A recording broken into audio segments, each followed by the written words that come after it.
وہ شخصیت اس بابرکت محفل کا حصہ بن رہی ہے کہ اس علاقے میں جن کے والد گرامی کے دیرینہ کیے ہوئے کام آج بھی تمام باپ جانتے ہیں۔ عالم اسلام کی بین الاقوامی شہرت کی حامل ہر دل عزیز شخصیت خطیب اہل سنت حضرت علامہ مولانا ڈاکٹر حافظ القاری عطاء المصطفیٰ جمیل راٹھور صاحب دامت برکاتہم العالیہ آج کی محفل میں شامل ہوئے۔ نعرہ تکبیر، بھرپور انداز میں نعرہ تکبیر، نعرہ رسالت، نعرہ رسالت، علماء اہل سنت، پاکستان، پاک افواج، محترم جناب ڈاکٹر عطاء المصطفیٰ جمیل راٹھور صاحب دامت برکاتہم العالیہ آج کی بابرکت محفل میں شامل ہوئے۔ میں محترم جناب میزبان محفل نور حسن کڈنی صاحب کی جانب سے آج کی اس بابرکت محفل میں وطن عزیز پاکستان کی ہر دل عزیز شخصیت خطیب اہل سنت حضرت علامہ ڈاکٹر حافظ القاری عطاء المصطفیٰ جمیل راٹھور صاحب کو اس بابرکت محفل میں آمد پر خوش آمدید کہتا ہوں کہ اللہ کریم آپ کی حاضری کو اور آپ کے وعظ و حسنات کو اپنی بارگاہ میں قبول و منظور فرمائے۔ الحمدللہ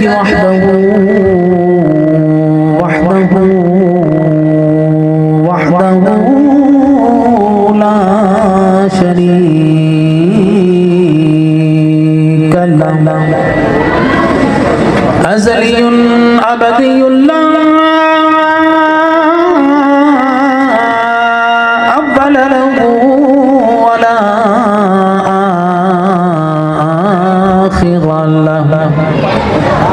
الصلاة والسلام على من لا نبي بعده وعلى كل من صحبه وتبعه بإحسان بعده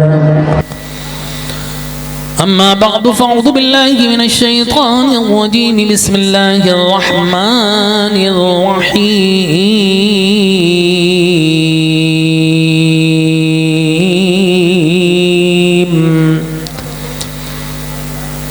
يا أيها الناس قد جاءكم برهان من ربكم وأنزلنا إليكم نورا مبينا صدق الله العظيم وصدق رسوله النبي الكريم الأمين الرؤوف الرحيم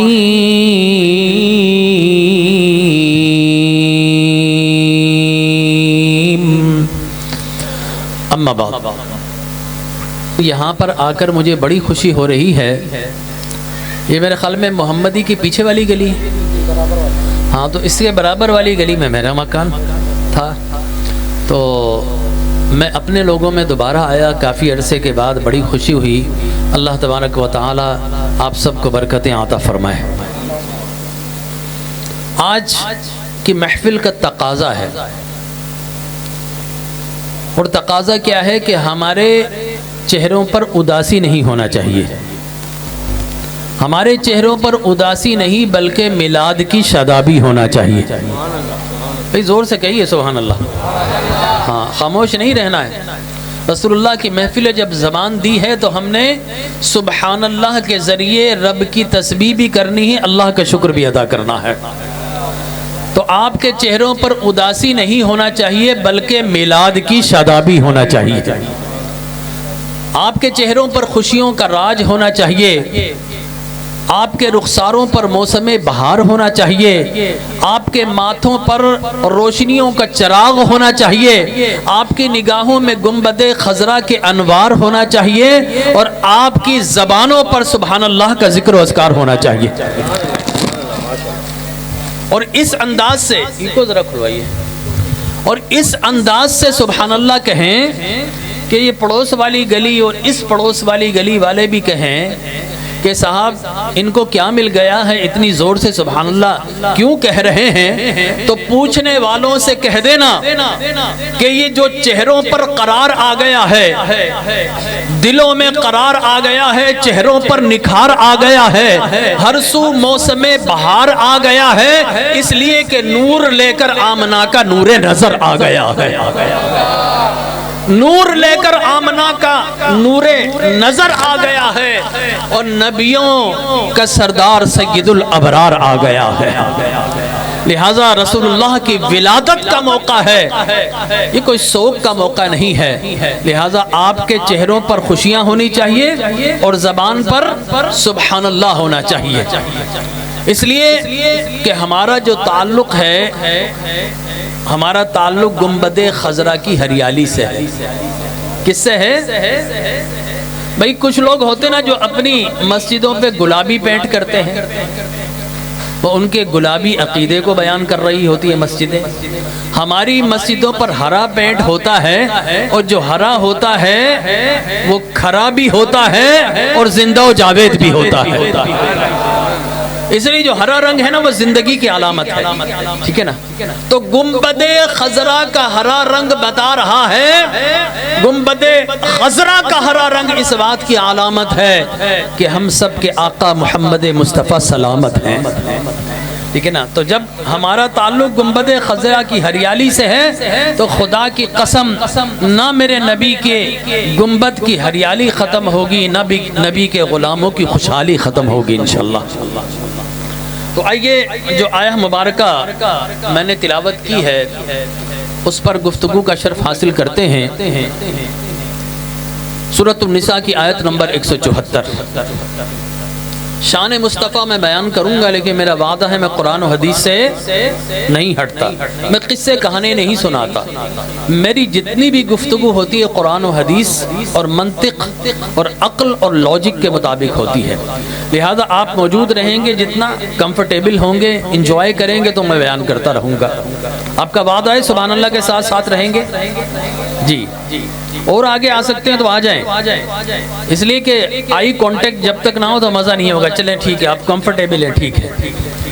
سورۃ النساء کی آیت نمبر 174، اللہ تبارک و تعالی جل وعلا ارشاد فرما رہا ہے کہ اے لوگو قد جاءکم برہان من ربکم، کہ بلا شک، بلا کسی تشکیک کے، سڈنلی یقینی طور پر ہماری آخری حتمی اور قطعی دلیل بن کر ہمارا محبوب ہماری آخری روشن نورانی دلیل بن کر خود بھی آ گیا ہے، اور یہ نورانی رسول تنہا نہیں آیا ہے، خود نور بن کر آیا ہے، تو ساتھ میں چمکتی دمکتی کتاب نور بھی لے کر آیا ہے۔ یہ اس آیہ مبارکہ کا ترجمہ۔ میں نے کہا اے رب کریم تیرا محبوب برہان بن کر آیا؟ فرمایا ہاں برہان بن کر آیا۔ لوگوں میرے محبوب کو اپنا جیسا نہ سمجھ لینا، اس لیے کہ تم دنیا میں آ کر بنتے ہو، میرا محبوب بن کر دنیا میں آیا ہے۔ میں نے پوچھا اے رب کریم کیا بن کر آیا؟ تیرا محبوب کیا بن کر آیا؟ فرمایا سب کچھ بن کر آیا۔ میں نے کیا سب کچھ عطا کر دیا؟ فرمایا ہاں سب کچھ محبوب کو بنا دیا، سب کچھ عطا کر دیا۔ میں نے کہا رب سب کچھ؟ فرمایا ہاں سب کچھ بنایا ہے، خدا نہیں بنایا، نہ خدا بنایا، نہ خدا جیسا بنایا، نہ خدا کے برابر بنایا، نہ خدا کی ذات میں شریک کیا، نہ خدا کی صفات میں شریک کیا ہے، بس خدا نہیں بنایا ہے، محبوب کو خدا نہیں بنایا، لیکن ساری خدائی کا مالک بنا کر بھیجا ہے، ساری خدائی کا مالک بنا کر۔ پھر ذہن میں سوال آ گیا اے رب کریم مالک تو تیری ذات ہے، تیرا محبوب مالک کائنات کیسے ہو گیا؟ تو جواب آتا ہے بندے یہ بتا تو اپنے مکان کا مالک ہے؟ میں نے کہا ہاں اے رب میں اپنے مکان کا مالک ہوں، جتنے بھی مکانات جو رہتے ہیں آپ ان مکانات کے مالک ہیں۔ تو جواب آتا تو اپنے مکان کا مالک ہو کر بھی کیا میں مالک نہیں؟ ہاں اے رب حقیقی مالک تو ہی ہے۔ فرمایا جس طرح حقیقی مالک میں ہوں، میں نے تمہیں تمہارے دکان کا مالک بنا دیا، تمہاری پراپرٹی کا مالک بنا دیا، تمہارے بینک بیلنس کا مالک بنا دیا، تمہارے کاروبار کا مالک بنا دیا، تو میں نے تمہیں تمہارے مکان کا مالک بنا دیا اور اپنے حبیب کو اپنی ساری کائنات کے مکان کا مالک بنا دیا۔ جس طرح تم اپنے مکان کے مالک ہو کر حقیقی مالک اللہ تبارک و تعالی ہے، اسی طرح اس کائنات کا حقیقی مالک تو میں ہوں، لیکن اپنے حبیب کو میں نے مجازی طور پر ساری کائنات کا مختار و مالک بنا دیا ہے۔ لہذا فرمایا کہ ہم نے برہان بنا کر بھیجا ہے، لوگوں ہم نے برہان بنا کر مالک بنا کر بھیجا۔ اعلیٰ حضرت فرماتے ہیں میں تو مالک ہی کہوں گا کہ ہو مالک کے حبیب، یعنی محبوب و محب میں نہیں میرا تیرا، واہ کیا جود و کرم ہے شاہ بطحہ تیرا۔ لہذا اللہ تبارک و تعالی فرماتا ہم نے اپنے حبیب کو مالک بنا کر بھیجا۔ ارے اپنے حبیب کو ہم نے وجہ تخلیق کائنات بھی بنایا ہے، روح کائنات بھی بنایا ہے، جان کائنات بھی بنایا ہے، نبض کائنات بھی بنایا ہے، نباز کائنات بھی بنایا ہے، تقدیر کائنات بھی بنایا ہے، تصویر کائنات بھی بنایا ہے، مختار کائنات بھی بنا کر بھیجا ہے، مالک کائنات بھی بنا کر بھیجا ہے۔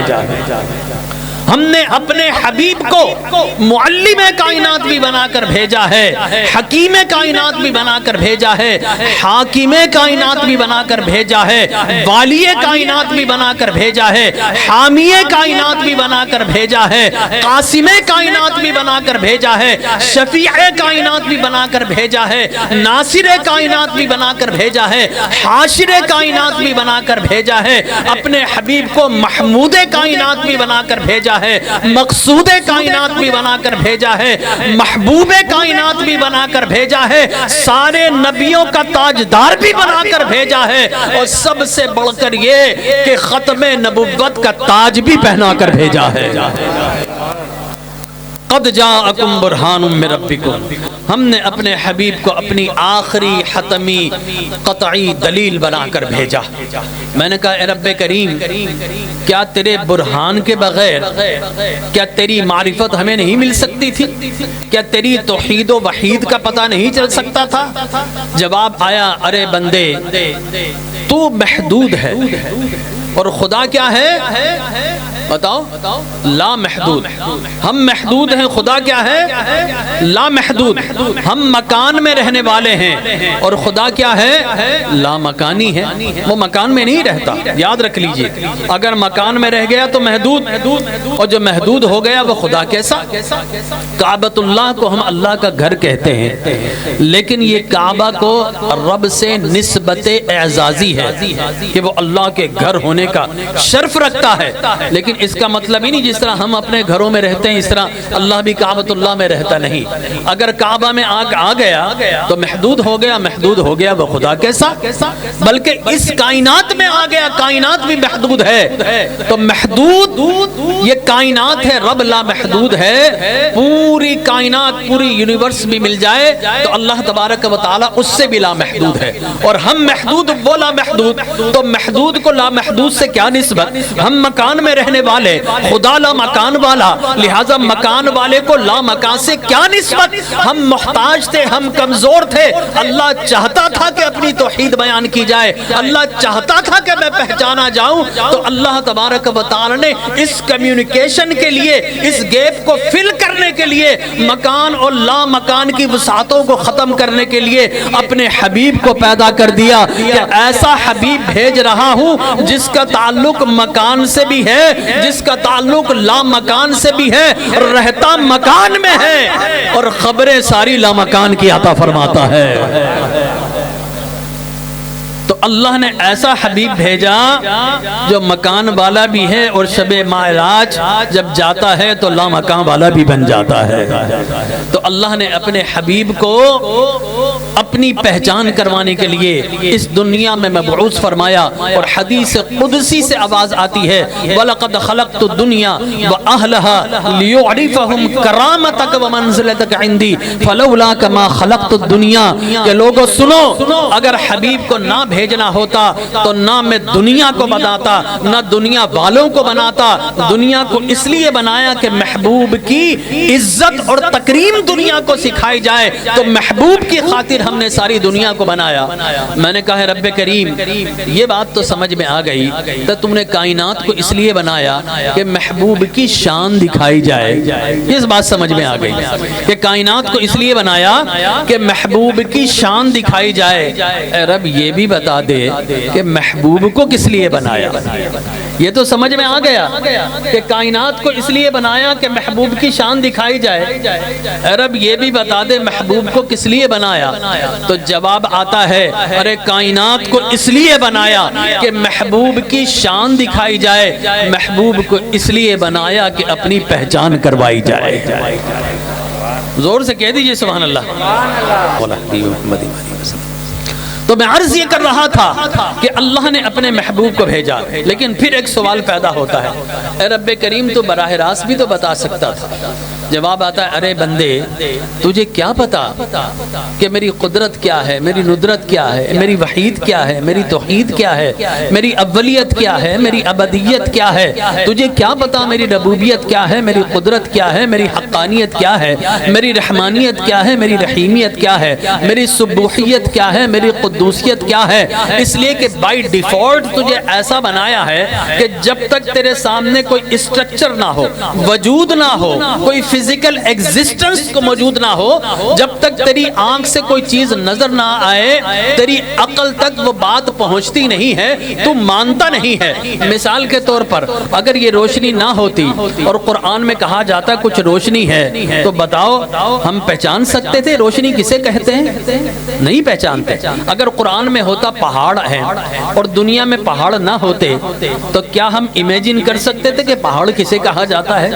اگر دنیا میں حسن نہ ہوتا اور اللہ تبارک و تعالی حسن و جمال کی بات کرتا تو ہم کس طرح بتا سکتے تھے کہ حسن کسے کہتے ہیں؟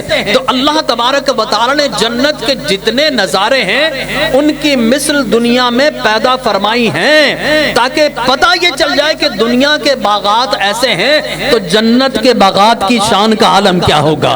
اللہ نے اس دنیا میں آگ بنائی تاکہ پتہ چلے کہ محمد کے غلاموں یہ دنیا کی آگ ایسی ہے تو جہنم کی آگ کیسی ہوگی، تمہیں اس آگ سے بچتے رہنے کی سبیل اسی دنیا میں کر کے جانا ہے۔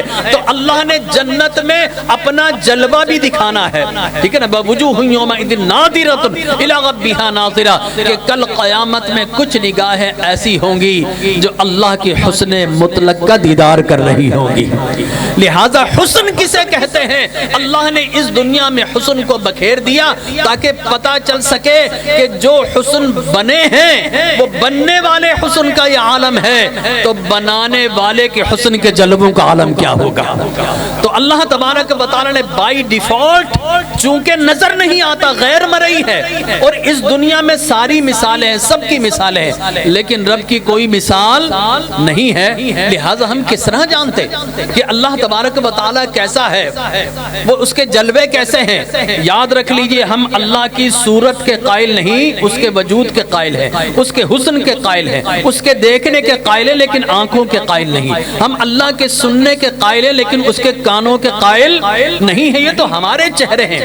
اللہ تبارک و تعالی سنتا بھی ہے، دیکھتا بھی ہے، اللہ قبضہ قدرت بھی رکھتا ہے، اس کے وجود کے قائل ہے لیکن اس کے جسم کے قائل نہیں ہے۔ لہٰذا اللہ آنکھوں سے نظر ہی نہیں آتا، یہ اتنی شان والا ہے کہ ہماری نگاہیں اس دنیا میں رب کو نہیں دیکھ سکتی۔ تو بائی ڈیفالٹ جو چیز ہمیں نظر نہ آئے ہم اس کو مانتے نہیں ہیں۔ اللہ تبارک و تعالی نہ مکان والا ہے، نہ مکانیات حقانیات والا ہے، نہ جسم والا ہے، نہ جسمانیات والا ہے۔ اللہ تبارک و تعالی نہ شبیہ رکھتا ہے، نہ شبہات رکھتا ہے۔ اللہ نہ جسمانیت والا ہے، نہ تصویر والا ہے، نہ تصورات میں آ سکتا ہے، نہ وہ شکل والا ہے، نہ شکلیات والا ہے۔ تو اے بندو تم مجھے کس طرح پہچانتے؟ تم تو صورت کے محتاج ہو، جب تک صورت نظر نہ آئے تو تم پہچانتے نہیں ہو، اس لیے تم محتاج لوگ ہو صورت کے۔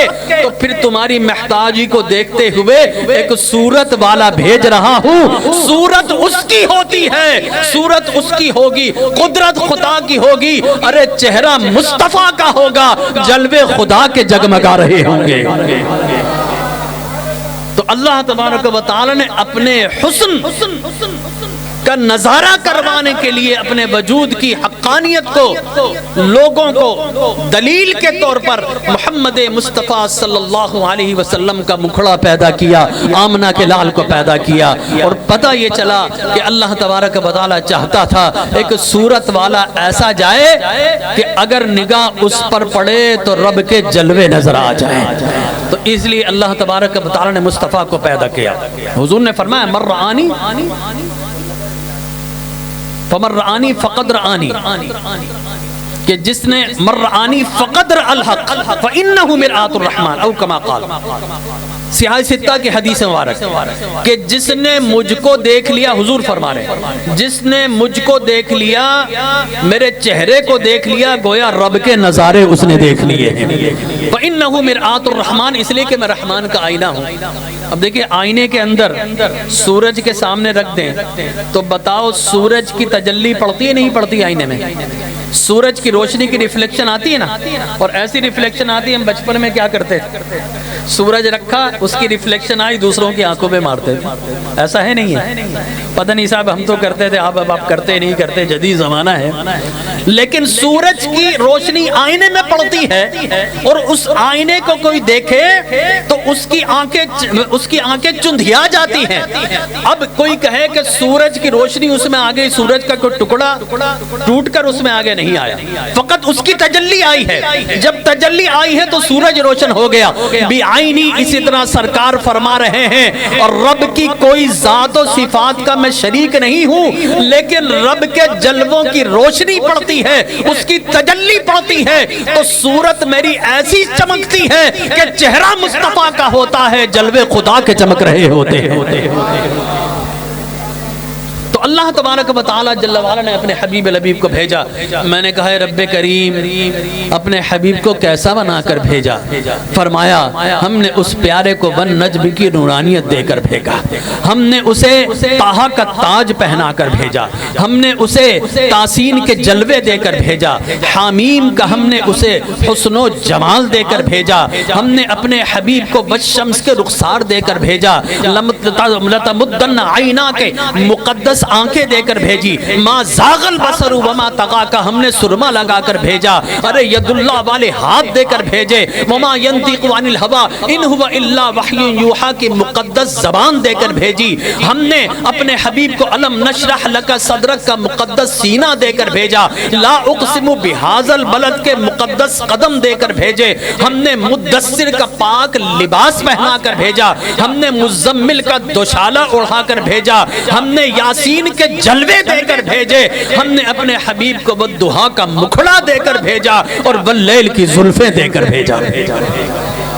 یہ اگر ساری علامتیں قرآن میں جو بیان ہوئی ہے وہ اگر کسی ذات میں نظر آ جائے تو سمجھ لینا وہ ذات پاک محمد مصطفیٰ ہی ہو سکتی ہے، باقی کسی میں یہ کمال اور یہ صفات نظر نہیں آ سکتی۔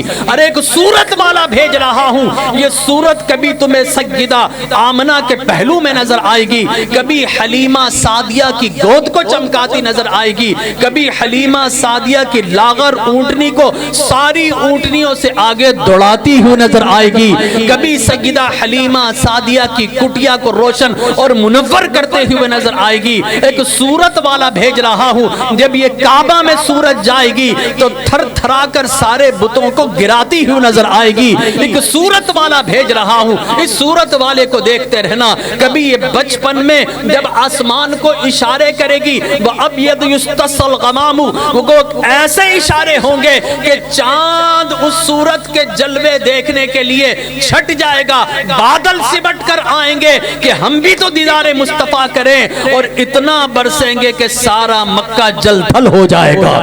تو ایک صورت والا بھیج رہا ہوں, بس اس صورت والے کو دیکھتے رہنا. کبھی یہ صورت تمہیں مکہ میں نظر آئے گی, کبھی غار حرا کو غار حرا سے غار نور بناتی ہوئی نظر آئے گی, کبھی جبل سور کو جبل سور میں عشق کی داستانیں رقم کرتی ہوئی نظر آئے گی. ایک صورت والا بھیج رہا ہوں, کبھی یہ مکہ میں نظر آئے گی, کبھی مدینہ میں نظر آئے گی. ان جن راہوں میں یہ صورت والا چلتا نظر آئے گا وہ زمین کا ٹکڑا نہیں رہے گا, ان قدموں کی برکت سے وہ ریاض الجنت بن جایا کرے گا. ایک صورت والا بھیج رہا ہوں, بس اس صورت والے کو تکتے رہنا. کبھی یہ تمہیں احد میں نظر آئے گی, کبھی تمہیں یہ طائف و حنین میں نظر آئے گی, کبھی بدر میں نظر آئے گی, کبھی یثرب کو مدینہ بناتے نظر آئے گی, کبھی حضرت ابو بکر کے شانوں پر نظر آئے گی, کبھی حضرت علی کے حیدر کرار کے زانوں پر نظر آئے گی. ایک صورت والا بھیج رہا ہوں, کبھی یہ زمین پر نظر آئے گی, کبھی یہ صورت آسمان پر نظر آئے گی, کبھی فرش پہ نظر آئے گی, کبھی عرش پہ نظر آئے گی, کبھی مقام میں نظر آئے گی, اور کبھی شب معراج لا مقام میں جلوہ فرمائے گی. ایک صورت والا بھیج رہا ہوں, بس اس صورت کو دیکھتے رہنا. اس صورت کو جو جان جائے گا ماں کو بھی پہچان جائے گا. تو اللہ تبارک و تعالی نے ایک صورت والا بھیجا, لیکن اس صورت والے کو ہمیں جاننا ہے. آپ کہیں گے کہ جناب جنہوں نے دیکھا ان نگاہوں کا کیا کہنا, جنہوں نے جانا پہچانا ان نگاہوں کا کیا کہنا, وہ دور تو گزر گیا. آج اس صورت والے کو ہم کہاں تلاش کریں؟ تو آج بھی اس صورت کے جلوے کو دیکھنا ہو تو قرآن کے پاروں کو کھول لو, حسن مصطفیٰ نظر آ جائے گا. لہذا نبی کے جلووں کا پوچھنا ہو تو بڑی احتیاط کرنی ہے صاحب. میری آج کی گفتگو کا پیغام ہی یہی ہے. ہوتا کیا ہے, مجھے یہ پتا ہے کہ جب میں نے پہلی مرتبہ حفظ کیا بہت چھوٹا تھا, تو غوثیہ مسجد میں جب تراویح پڑھانے کے لیے میں کھڑا ہوا تو لوگوں نے کہا کہ جناب بالغ نہیں ہے, داڑھی کے بھی ایک دو بالی تھے, ابھی بھی کوئی پورے چہرے پر نہیں ہے, تو بائی ڈیفالٹ بائی برتھ ایسا ہی ہے, ٹھیک ہے نا, یہ ذرا چپ کروائیے. تو لوگوں نے دیکھا کہ جناب علاقے کا ایک کونسلر اور اس کا بیٹا اتنا اچھا قرآن پڑھ رہا ہے, ٹھیک ہے نا, اس لیے کہ ہم نے قرات کے ساتھ قرآن پڑھا تھا. ہمارے سرائیکی لہجوں میں پہلے قرآن سنا کرتے تھے, تو بڑے لوگ انسپائر ہوئے, اپنے بچوں کو حفظ کرانا شروع کیا. لیکن انہوں نے سوچا نہیں, پوچھا نہیں کہ ہمیں کہاں کروانا ہے. یاد رکھ لیجئے, قرآن کی محبت سے پہلے صاحب قرآن کی محبت ہوگی تو قرآن کا نور دل میں داخل ہوگا. لہٰذا انہوں نے حفظ کرانا شروع کر دیا. بہت سارے لوگ بچے حفظ تو کر گئے لیکن وہ غلط ٹریک پر داخل ہو گئے. نتیجہ یہ نکلا کہ وہ پہچان بھول گئے, وہ سرکار کی محبت سے دور ہو گئے, وہ سرکار کی عظمت سے دور ہو گئے. لہٰذا بہت ضروری ہے کہ جب رسول اللہ کی شان کا پوچھنا ہو میرے بچوں جوانوں, تو پھر اس سے نہ پوچھنا جسے شرک کا نزلہ ہو اور بدعت کا بخار ہو. یاد رکھ لیجیے, رسول اللہ کی شان کا پوچھنا ہو تو کسی بیمار سے مت پوچھنا. رسول اللہ کی عظمت شان کا پوچھنا ہو کسی بیمار سے نہ پوچھنا, صدیق اکبر جیسے یار غار سے پوچھنا. وہ تمہیں بتائیں گے کہ رسول اللہ کی شان کیا ہے. ورنہ آپ ہی بتائیے, چلے جب کسی کو نزلہ ہو جائے تو کیا ہوتا ہے. ہمارے اس چہرے میں مختلف سائنسز ہیں, ٹھیک ہے نا, اسپنائڈ ہے, ایتھموئڈ ہے, پھر میگزیلری سائن ہے, یا فرنٹل سائنسز ہیں, 4 سائنسز ہیں, کیویٹیز ہیں, چھوٹی چھوٹی دراز ہیں, درز ہیں, جن سے ناک میں ہم ہوا لیتے ہیں تو ان کیویٹیز کے اندر ہوا گھومتی ہے اور پھر ہمارے پھیپڑوں میں جاتی ہے. تو ناک جہاں پر آکسیجن لے جانے کا ایک سورس ہے, وہیں پر سینس آف افلیکشن, جو ہماری ناک ہے نا وہ ہمیں سنگھاتی ہے. فاؤل اسمیل ہے, پلیزنٹ اسمیل ہے، بری بو ہے، اچھی خوشبو ہے، اس کا احساس، اس کا سورس اللہ نے کس کو بنایا؟ آپ کی ناک کو بنایا۔ لیکن میں آپ سے پوچھتا ہوں، جس کو نزلہ ہو جائے، سارے سائنسز پانی سے بلاک ہو جائیں، تو اب اگر آپ کو کوئی پھول بھی سنگھائے تو آپ کو خوشبو آئے گی؟ آئے گی بھائی؟ بتاؤ نا یار بھائی، پیچھے والا بھی بتاؤ۔ ہاں اگر آپ تھک گئے ہیں تو میں ادھر ختم کر دیتا ہوں۔ بتائیے اگر کسی کو نزلہ ہو، اس کو آپ کتنا ہی مہکتا ہوا پھول سنگھائیں تو اسے خوشبو آئے گی؟ نہیں آئے گی۔ کیوں؟ اس لیے کہ اسے نزلہ ہے، اس کے سارے سائنسز بلاک ہیں۔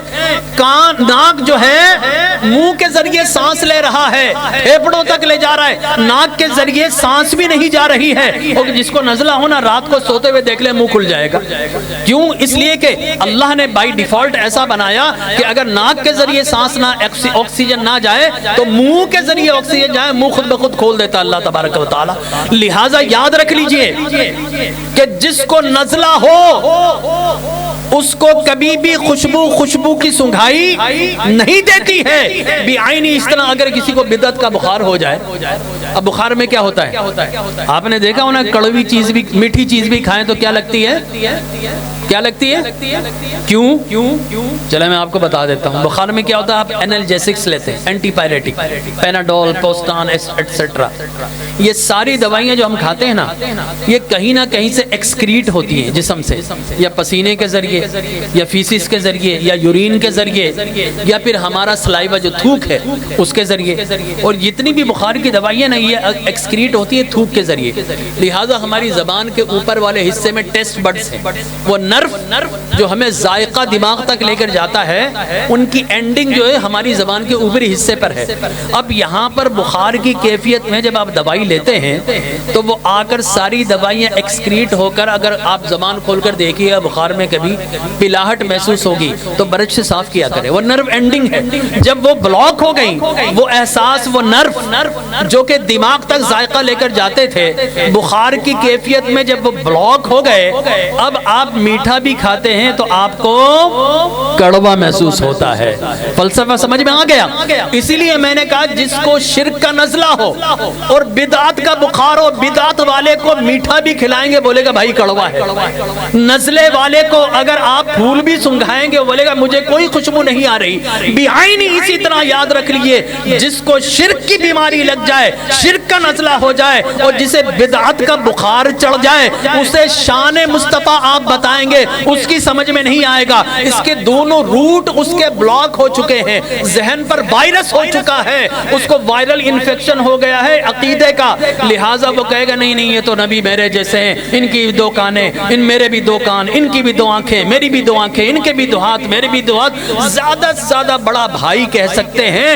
ان کو تو نہ دیوار کے پیچھے کا علم ہے، نہ سامنے کا علم ہے، بس اللہ نے بھیجا تھا اپنی توحید بتانے کے لیے، وہ بتا کر چلے گئے۔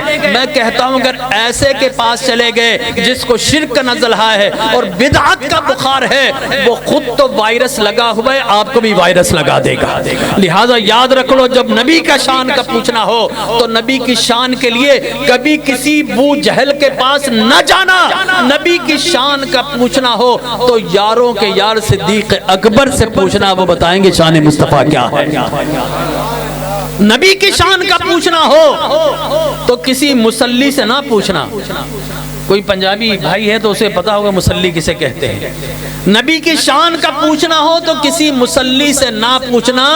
نبی کی شان کا پوچھنا ہو تو فاروق اعظم جیسے اصلی اور اعلیٰ نسلی سے پوچھنا، وہ تمہیں بتائیں گے نبی کی شان کیا ہے۔ ارے نبی کی شان کا پوچھنا ہو تو کسی بے نوری سے نہ پوچھنا۔ سمجھ رہے ہیں آپ؟ نبی کی شان کا پوچھنا ہو تو بے نوریہ سے نہ پوچھنا۔ نبی کی شان کا پوچھنا ہو تو کسی بے نوری سے نہ پوچھنا۔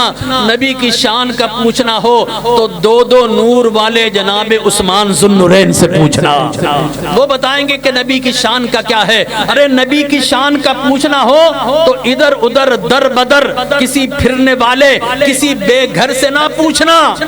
بستر اٹھائے ہوئے کبھی ادھر کبھی ادھر، اپنے گھر سے بے گھر بے در سے نہ پوچھنا۔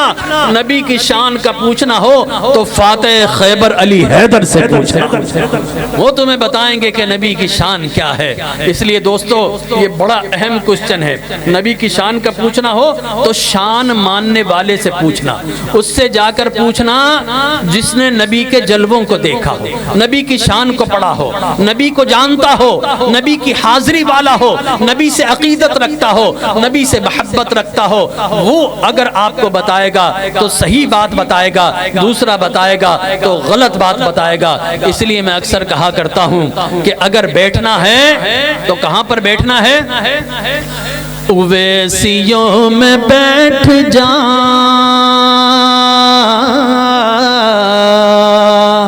اویسیوں میں بیٹھ جا، بلالیوں میں بیٹھ جا، اویسیوں میں بیٹھ جا، بلالیوں میں بیٹھ جا، طلب ہے کچھ تو بے طلب سوالیوں میں بیٹھ جا، فسادیوں کو چھوڑ دے، فسادیوں کو چھوڑ دے، فسادیوں کو چھوڑ دے، میلادیوں میں بیٹھ جا، فسادیوں کو چھوڑ دے، میلادیوں میں بیٹھ جا، بارودیوں کو چھوڑ دے، بارودیوں کو چھوڑ دے، درودیوں میں بیٹھ جا، فاسقوں کو چھوڑ دے، منافقوں کو چھوڑ دے، فاسقوں کو چھوڑ دے، منافقوں کو چھوڑ دے، تو عاشقوں میں بیٹھ جا، یزیدیوں کو چھوڑ دے، یزیدیوں کو چھوڑ دے، یزیدیوں کو چھوڑ دے، یزیدیوں کو چھوڑ دے، حسینیوں میں بیٹھ جا، کوفیوں کو چھوڑ دے، ہاں کوفیوں کو چھوڑ دے، تو صوفیوں میں بیٹھ جا، خارجی کو چھوڑ دے، ہاں خارجی کو چھوڑ دے، خارجی کو چھوڑ دے، بریلیوں میں بیٹھ جا، ہاں تک بندیوں کو چھوڑ دے، اس بندیوں کو چھوڑ دے، اس بندیوں کو چھوڑ دے، تک بندیوں کو چھوڑ دے، تو رضویوں میں بیٹھ جا، قادری میں بیٹھ جا، قادری میں بیٹھ جا، تو چشتیوں میں بیٹھ جا، نقش بندیوں میں بیٹھ جا، تک بندیوں کو چھوڑ دے، تک بندیوں کو چھوڑ دے، نقش بندیوں میں بیٹھ جا، سہر وردیوں میں بیٹھ جا، تو شاذلی میں بیٹھ جا۔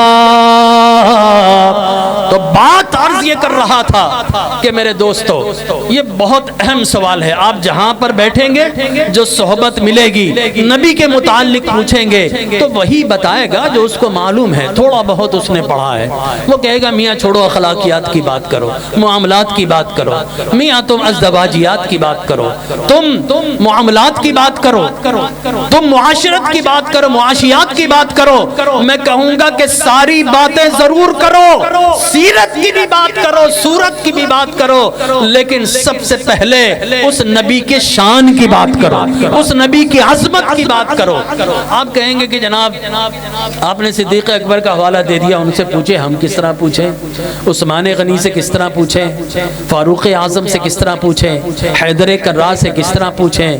میں کہتا ہوں آپ کے سامنے وہ نہیں، اللہ کا قرآن تو ہے نا، جی اللہ کا قرآن ہے تو قرآن کھولے، قرآن سے پوچھ لیں کہ نبی کی شان کیا ہے۔ تو آئیے میں قرآن کی آیات پڑھ رہا ہوں، آپ شامل ہیں؟ جی دیکھیے میں نے آپ سے وعدہ کیا تھا قرآن و حدیث سے بیان کروں گا نبی کی شان تاکہ شکوک و شبہات دور ہو جائیں، اور جو قرآن کا انکار کرے وہ کیا ہے؟ کافر، دائرے اسلام سے خارج، چاہے ایک آیت کا انکار، ایک لفظ کا انکار کر دے۔ تو لہٰذا قرآن کا انکار کرنے والا ہر سنت کو بدعت کہنے والا ہوتا ہے۔ قرآن کا انکار کرنے والا کہ قرآن کی صاف آیتیں ہیں اس کو بھی نہیں مانتا، لیکن میں ماننے والوں کے درمیان موجود ہوں۔ لیکن دوستو ماننا کافی نہیں، نبی کو جاننا بھی ضروری ہے۔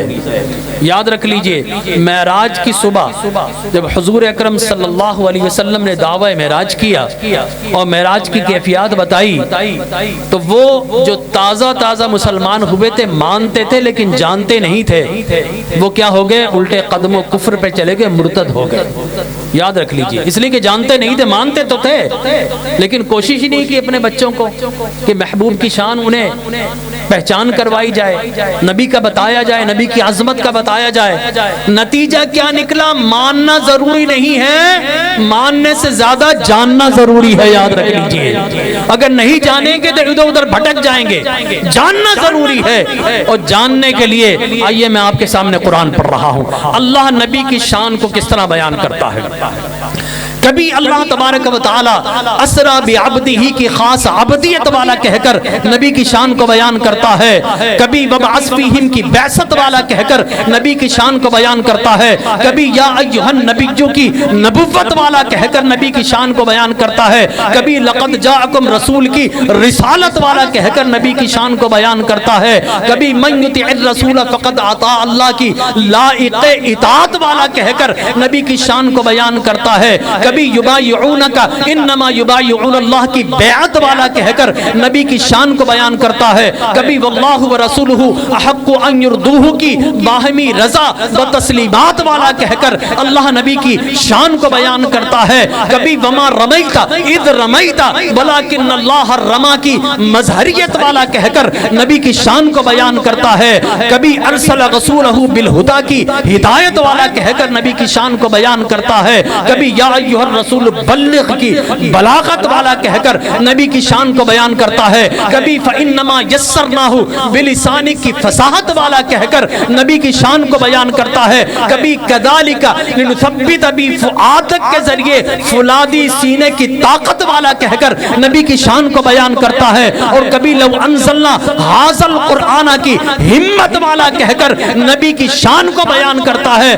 میں نے کہا اے رب کریم علی قلبک علی قلبک کہہ کر کبھی تو قلب مصطفیٰ کی بات کرتا ہے، کبھی سینے مصطفیٰ کی طاقت کی بات کرتا ہے۔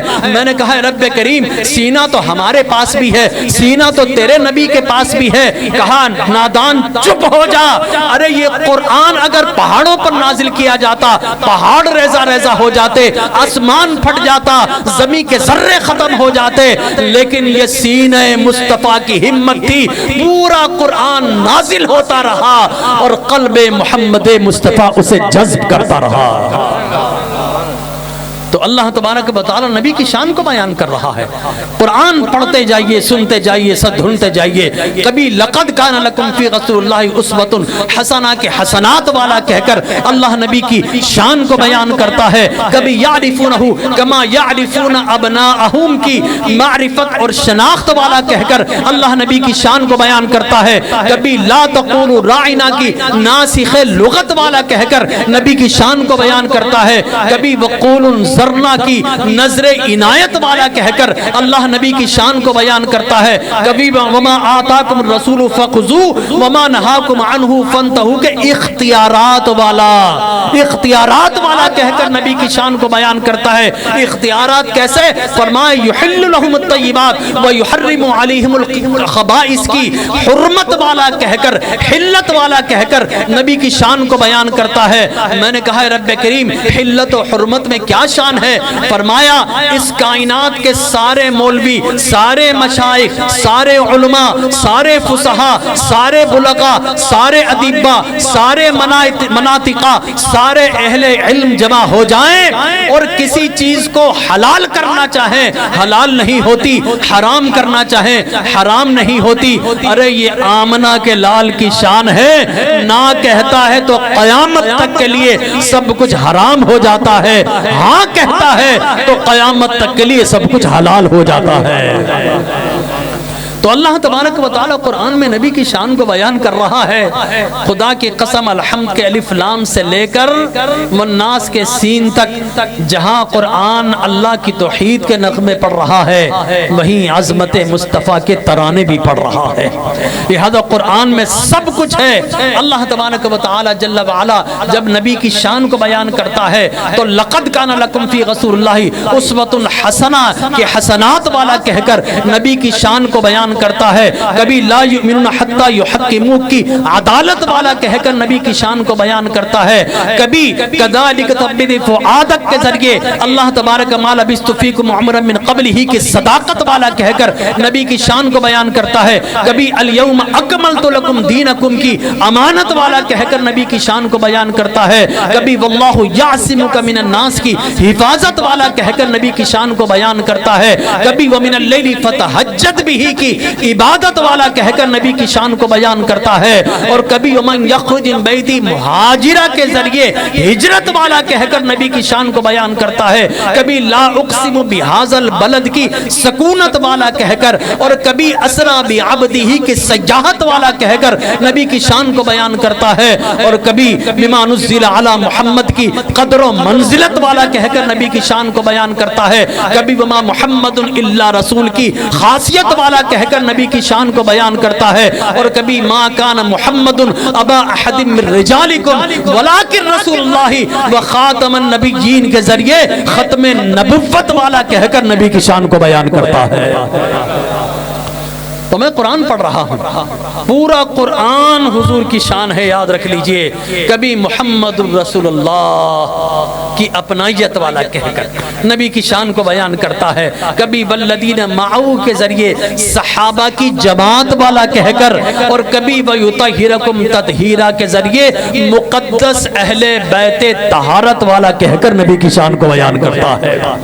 قرآن کی کئی آیات ہیں لیکن وقت بہت ہو چکا ہے. بس آخری چند آیتیں پڑھ کر, اس لیے کہ کم و بیش یہ میں نے کوئی آج سے 8-10 سال پہلے 10-15 یہ باب بنائے تھے اور ہر باب کے اندر کم از کم 20-20 آیتیں ہیں جو براہ راست اللہ تبارک و تعالی حضور کی شان بیان کر رہے ہیں. بس ایک اور بند بیان کر کے انشاءاللہ میں آپ سے اجازت چاہوں گا.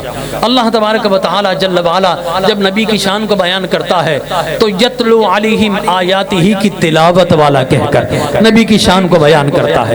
وَيُزَكِّيهِمْ کی طہارت والا کہہ کر نبی کی شان کو بیان کرتا ہے. میں نے کہا رب کریم یتلو علیہم آیاتی کی تلاوت والا, فرمایا ہاں یہ محبوب تلاوت کرتا ہے. میں نے کہا رب کریم یہاں پر تو آج کل ملا یہ بولتے ہیں کہ نبی ان پڑھ تھے, وہ قرآن میں بھی غلطیاں ہیں. تو اللہ نے فرمایا کہ وہ پھر جمیل نہیں ہو سکتا, وہ تاریخ ہے. ٹھیک ہے نا, نہ وہ سعادت والا ہو سکتا ہے, نہ مسعود ہو سکتا ہے, نہ وہ طارق چمکتا ہوا ہو سکتا, وہ تاریخ ہے جو نبی کو ان پڑھ کہتا ہے اور قرآن میں غلطیاں نکالتا ہے. وہ یعلمہم الکتاب کے ذریعے اللہ تبارک و تعالی فرماتا میرا محبوب معلم کتاب بن کر آیا. میں نے کہا رب کہاں سے سیکھ کر آیا, کیا دنیا میں آ کر پڑھا؟ فرمایا الرحمن علم القرآن. ارے محبوب کو قرآن رب نے پڑھایا ہے, رب سے پڑھ کر آیا ہے, ساری کائنات کو پڑھانے کے لیے آیا ہے. کہا کہ تم آ کر پڑھتے ہو اور وہ ہم سے پڑھ کر آیا ہے. لہٰذا اب پتا چل گیا کتنے ان پڑھ ہیں جو نبی کو ان پڑھ سمجھتے ہیں. جو قرآن کی آیتیں تلاوت کرے بتاؤ وہ ان پڑھ ہو سکتا ہے؟ ہرگز نہیں. قرآن کون سی کتاب ہے؟ سارے علوم کی کتاب, ٹھیک ہے نا. وہ تفصیل الکتاب, اس میں ہر چیز کی تفصیل موجود ہے. اور لا ریب فیہ, اس میں شک کی جگہ نہیں ہے اس بات پر کہ یہ رہ گیا وہ رہ گیا. اللہ فرماتا ہر چیز موجود ہے. اور اس ہر چیز والی کتاب کو اللہ نے کس کو پڑھا کر بھیجا؟ آمنہ کے لال کو پڑھا کر بھیجا. تو نبی رب سے پڑھ کر آئے ہیں, غلاموں کو پڑھانے کے لیے آئے ہیں. لہٰذا وہ ان پڑھ ہے جو نبی کو معاذ اللہ ان پڑھ کہتا ہے. تو فرمایا یتلو علیہم آیاتہ کی تلاوت والا کہہ کر نبی کی شان کو بیان کرتا ہے. وَيُزَكِّيهِمْ کی طہارت والا کہہ کر نبی کی شان کو بیان کرتا ہے. میں نے کہا اے رب کریم طہارت نبی کس طرح دیتا ہے؟ تیرے نبی ہی کی شریعت تو ہے کہ پانی استعمال کرتے ہیں تو ہمیں طہارت مل جاتی ہے. اگر چھوٹا غسل کرنا ہو تو پانی استعمال کرتے ہیں, وضو کرتے ہیں, طہارت مل جاتی ہے. بڑا غسل کرنا ہو تو پورے جسم پر پانی بہا لیتے ہیں, طہارت مل جاتی ہے. تو اے رب کریم تیرا نبی بھی پاک کرتا ہے, یہ کام تو پانی کرتا ہے. فرمایا نادان تو سمجھا نہیں, پانی فقط تیرے ظاہر کو پاک کرتا ہے. ارے نگاہ مصطفیٰ پڑ جائے تو تیرا ظاہر بھی چمک جاتا ہے, باطن بھی روشن ہو جاتا ہے. فرمائے وَيُزَكِّهِمْ کی طہارت والا کہہ کر, وَيُعَلِّمُهُمُ الْكِتَاب معلم کتاب والا کہہ کر, وَالْحِکْمَةِ حکمت و دانائی کا پیکر بنا کر اپنے نبی کو بھیجا ہے. وَلَلْآخِرَةُ خَيْرٌ لَكَ مِنَ الْأُولَى کی ہر گھڑی ہر ساتھ والا بنا کر نبی کو بھیجا ہے. اور یاد رکھ لیجئے, کوئی اگر یہ ملا صاحب کہیں, ملا کی مت مانا کریں, اللہ کی مانا کریں, ٹھیک ہے نا. اس لیے میں اللہ کی کتاب پڑھ رہا ہوں, کسی ملا کی کتاب نہیں پڑھ رہا جو بغل میں دبائی اور قرآن سے بھی زیادہ اس کا درس دے رہے ہوتے ہیں. نہیں صاحب, ہم درس دیں گے تو قرآن سے دیں گے, ہم بات کریں گے قرآن سے دیں گے, کسی ملا کی کتاب سے نہیں دیں گے, اللہ کی کتاب سے دیں گے.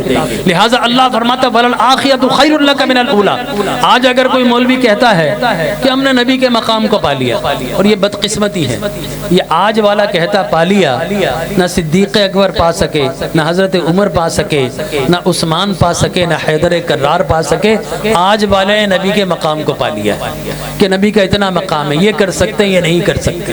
وہاں تو صدیق اکبر کہتے ہیں یا رسول اللہ میں حیران ہوں میرے شاہ کیا کیا کہوں. آقا آپ کی عظمت, آپ کی شان, آپ کی رفعت, آپ کی شوکت, آپ کے اختیارات, آپ کا حسن, آپ کا جمال, آپ کی نعت, آپ کی شفاعت, آپ کی عزت, آپ کی حرمت, آپ کی تقدیس. یا رسول اللہ وراء الورا ہے تو آپ کی حقیقت کیا ہے؟ فرمایا کہ اے ابو بکر میری حقیقت کو میرے رب کے علاوہ کوئی نہیں جان سکتا, اے یار غار و مزار تو بھی نہیں جان سکتا. لہذا حقیقت مصطفیٰ کو کوئی نہیں جان سکا, لیکن آج والا جان گیا. اللہ فرماتا ہے کہ تو کتنا جانا ہے, تو نے تھوڑا سا جانا, لیکن فرمایا جان ہی کوئی نہیں سکتا. وَلَلْآخِرَةُ خَيْرٌ لَكَ مِنَ الْأُولَى. اگر فرض کیجئے ایک لمحے کے نبی کا یہ مقام ہے, لیکن اللہ فرماتا ہے کہ جیسے ہی تو یہاں پہنچے گا ایک لمحہ گزر جائے گا, لہٰذا تو ادھر پہنچے گا ایک لمحہ اور گزر جائے گا, ادھر پہنچے گا ایک لمحہ اور گزر جائے گا, تو پیچھے پیچھے لگا رہے گا, نبی کے مقام کو نہیں پا سکتا. میں نے کہا رب کیوں؟ فرمایا وَلَلْآخِرَةُ خَيْرٌ لَكَ مِنَ الْأُولَى. لوگوں گھڑیاں بعد میں آتی ہے, لمحے بعد میں آتے ہیں, ہر گھڑی سے پہلے, ہر لمحے سے پہلے ہم نبی کو ایک نیا مقام بھی عطا کر دیتے ہیں, نرالی شان بھی عطا کر دیتے ہیں. تو وَلَلْآخِرَةُ خَيْرٌ لَكَ مِنَ الْأُولَى کی ہر گھڑی ہر ساتھ والا کہہ کر نبی کی شان کو بیان کرتا ہے. وَلَسَوْفَ يُعْطِيكَ رَبُّكَ فَتَرْضَىٰ کی عنایت والا کہہ کر نبی کی شان کو بیان کرتا ہے. وَأَمَّا السَّائِلَ فَلَا تَنْهَرْ کی سخاوت والا کہہ کر نبی کی شان کو بیان کرتا ہے. وَأَمَّا بِنِعْمَتِ رَبِّكَ فَحَدِّثْ کی شہرت والا کہہ کر نبی کی شان کو بیان کرتا ہے. أَلَمْ نَشْرَحْ لَكَ صَدْرَكَ سینے کی صدارت والا کہہ کر نبی کی شان کو بیان کرتا ہے. لَا تُقَدِّمُوا بَيْنَ يَدَيْ اللہ کی اولیت والا کہہ کر نبی کی شان کو بیان کرتا ہے. اور اللہ لا ترفعوا اصواتکم فوق صوت النبی کی فوقیت والا کہہ کر نبی کی شان کو بیان کرتا ہے. ان الذین ینادونک من وراء الحجرات کے ذریعے مقدس حجروں والا کہہ کر نبی کی شان کو بیان کرتا ہے. میں نے کہا رب کریم یہ حجروں کا ذکر کیوں کیا؟ فرمایا ارے نادان یہ میرے نبی کے حجرے ہیں, تجھے کیا پڑی ہے؟ میں نے کہا رب کریم یہ حجروں سے پوری سورہ حجرات, ان حجروں سے اللہ ہمیں کون سی توحید مل رہی ہے, ہمیں کون سی تیری عظمت تیری صفات کا علم ہو رہا ہے, کون سی نمازوں کا اجر و ثواب مل رہا ہے. تو پورے قرآن میں سورہ حجرات پوری حجروں کے نام کر دی. فرمایا ارے نادان رب محبت تو کی ہے, تو فرمایا کہ یہ بتا کہ محبوب کی چوکھٹ کیسی لگتی ہے؟ میں نے کہا رب بڑی پیاری لگتی ہے. محبوب کا چوبارہ کیسا لگتا ہے؟ رب وہ بھی بڑا پیارا لگتا ہے. محبوب کی گلیاں کیسی لگتی لگتی ہے؟ میں نے کہا رب وہ بھی بڑی پیاری لگتی ہے۔ تو اللہ تبارک و تعالی فرماتا ہے کہ لوگوں تمہارے بھی محبوب ہیں، میرا بھی تو ایک نرالا محبوب ہے، لہذا لا اقسم بہذا البلد کہہ کر اللہ محبوب کے شہر کی قسم اٹھاتا ہے، وانت حل بہذا البلد کہہ کر اس شہر کی گلیوں کی قسم اٹھاتا ہے، اور ان الذین ینادونک من وراء الحجرات کہہ کر پوری سورہ حجرات کو محبوب کے مکان اور مکان کے قبروں کے نام کر دیتا ہے۔ تو اللہ تبارک و تعالی جل وعلا اپنے محبوب کی شان کو بیان کرتا ہے تو قرآن فصاحت و بلاغت سے آواز آتی ہے، وَلِلَّهِ الْعِزَّةُ وَلِرَسُولِهِ عزت والا کہہ کر، يُحَرِّمُونَ مَا حَرَّمَ اللَّهُ وَرَسُولِهِ کی حرمت والا کہہ کر نبی کی شان کو بیان کرتا ہے، کبھی ان اللہ و ملائکتہ یصلون علی النبی کے درود و تسلیمات والا کہہ کر، کبھی وما ارسلناک الا رحمت للعالمین کی رحمت والا کہہ کر نبی کی شان کو بیان کرتا ہے، کبھی انک لعلی خلق عظیم کی عظمت والا کہہ کر نبی کی شان کو بیان کرتا ہے، کبھی تلک الرسل فضلنا کی فضیلت والا کہہ کر نبی کی شان کو بیان کرتا ہے، کبھی ان اعطیناک الکوثر کی کثرت والا کہہ کر نبی کی شان کو بیان کرتا ہے، اور کبھی ورفعنا لک ذکر کہہ کر ذکر کی عظمت اور رفعت والا کہہ کر اللہ نبی کی شان کو بیان کرتا ہے۔ تو مبارک ہو آج آپ نے یہاں پر اپنے آقا کی شان کو خاص میلاد النبی کے مواقع پر سننے کا شرف حاصل کیا، اور ہمارے قرنی صاحب نے یہ اہتمام کیا۔ اللہ تبارک و تعالی جل وعلا ان کے اہتمام کو مقبول و منظور فرمائے، اور زندگی کے ہر لمحے ہماری زبانوں پر شان مصطفیٰ اور نعت مصطفیٰ کے ترانے اللہ تبارک و تعالی جاری و ساری فرمائے، جب تک زندہ رہیں تو غلام مصطفیٰ بن کر رہیں، اور قبر میں جائیں تو غلام مصطفیٰ کو قبر میں جلوہ مصطفیٰ نظر آتا ہے۔ لہٰذا اللہ تبارک و تعالی زندگی میں، قبر میں، حشر میں ہر جگہ رسول اللہ کے جھنڈے بلند کرنے کی توفیق عطا فرمائے، اور ان جھنڈوں کے صدقے جب محشر میں جائیں گے تو لوائے حمد مصطفیٰ، حمد کا جھنڈا رسول اللہ کا جو آسمان اور زمین سے بھی بڑا ہے، اللہ ہمیں اس جھنڈے کا سایہ عطا فرمائے، آمین۔ وآخر دعوانا الحمدللہ۔ رسول سلام علیکہ یا حبیب سلام علیکہ صلوات اللہ علیکہ طلع البدر علینا من ثنیۃ الوداع سلام علیکہ صلوات اللہ میں قبولیت کا شرف عطا فرما۔ اے رب کائنات، جن میزبانوں نے اس عظیم محفل کا قرنی صاحب نے جو اہتمام کیا ہے، اور آپ تمام حضرات یہاں پر حاضر رہے، اے اللہ اس انتظام و انصراف کو اپنی بارگاہ میں مقبول فرما کر دونوں جہان کی انہیں دارین سعادتیں و برکتیں عطا فرما۔ اے رب کائنات، اے رب کعبہ، اے رب مصطفیٰ، عشق مصطفیٰ کی لازوال دولت عطا فرما، عشق مصطفیٰ میں فنائیت عطا فرما، عشق مصطفیٰ میں رشک مجنو بنا۔ اے اللہ جتنے بھی شکوک و شبہات ڈال کر یہ جو ملا اے اللہ ہمارے دلوں میں شکوک و شبہات ڈالتا ہے، یہ بدعتی ملا جو ہر سنت کو بدعت کہتا ہے، اے اللہ یہ جو شیطان تھا جس نے حضرت آدم علیہ الصلوۃ والتسلیم کی تعظیم سے انکار کیا، تو اے اللہ ان شیطانی ٹولوں سے بچ کر ہمیں فرشتوں کی طرح رحمانی قربتیں عطا فرما۔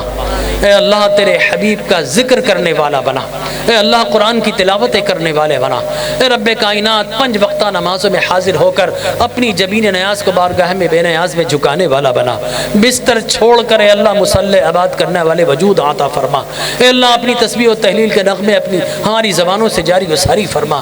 اے رب کائنات ہمیں نمازی بھی بنا اور سرکار کا عاشق بھی بنا، شکوک و شبہات کو دور فرما۔ جتنے لوگ یہاں پر موجود ہیں اے اللہ ان میں جو بیمار ہیں انہیں صحت کاملہ عاجلہ دائمہ عطا فرما، ساری پریشانیوں کو دور فرما، بے روزگاری کو دور فرما، بیماریوں کو دور فرما، بے اولادی کو دور فرما، اے اللہ قرض داری کو دور فرما، اے رب کائنات پریشانیوں کو دور فرما، آسیب و بلیات کو دور فرما، اے رب کائنات جتنے بھی وساوس خناس ہیں ان کو دور فرما، اے اللہ ان کی حفاظت و نصرت فرما، اے رب کائنات ان کو آداب و ان کو شاداب بنا، ان کو آبادیاں عطا فرما، اے رب کائنات ان کو خوشحالیاں عطا فرما، اور جنہوں جنہوں نے انتظام کیا ہے اللہ ان کے انتظام کو مقبول و منظور فرما، اور اے رب کائنات جب تک زندہ رہیں تو ہماری پہچان ہمارے لبوں پر ذکر مصطفیٰ ہو، ہماری پہچان غلام مصطفیٰ ہو، قبر کے اندھیروں میں جائیں تو ہم سب کو دیدار مصطفیٰ، حشر کی کلفتوں میں ہم سب کو لوائے حمد مصطفیٰ، حوض کوثر پر جام مصطفیٰ،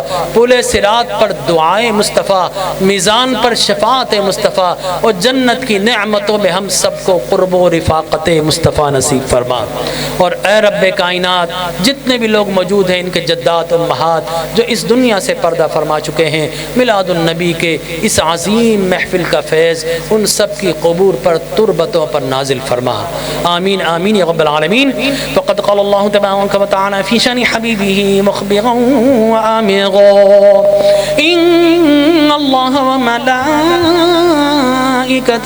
یصلون علی النبی یا ایہا الذین آمنوا صلوا علیہ وسلموا تسلیما اللہم صل علی سیدنا مولانا حبیبنا وشفیعنا محمد معدن الجود والکرم سبحان ربک رب العزت عما یصفون وسلام علی المرسلین والحمد للہ رب العالمین بحق لا الہ الا اللہ محمد رسول اللہ۔